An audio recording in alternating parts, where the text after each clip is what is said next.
አባቴ በ50 ዓመቱ ሳይገባው እኔ በ25 ዓመቴ የገባኝን የዚህን ዓለም ቁልፍ የሆነ ነገር ልንገር። እዚህ ዓለም ላይ የሚደረገው ሁሉ ለታይታ ነው።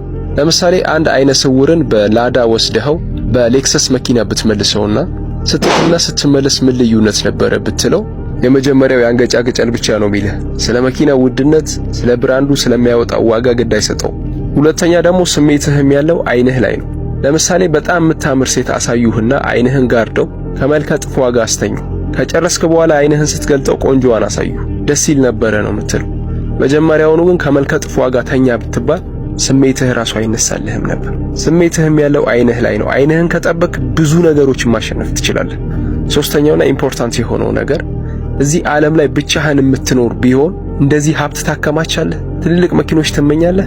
አትመኝም። ለራስህ ትንሽዬ እልፍኝ አዘጋጅተህ እዛ ውስጥ ምግብህን እያበሰልክ ትንሽ ቤት ውስጥ ነው የምትኖረው። ኤክሰስ የሆነ ነገር አትፈልግም። ስለዚህ ዓለም ላይ የሚደረገው ነገር ሁሉ ለታይታ ነው። ይቺን ነገር በደንብ ከተረዳህ ብዙ ነገሮችን መቀየር ትችላለህ። እንደተረዳኸኝ ተስፋ አደርጋለሁ። ይመችህ።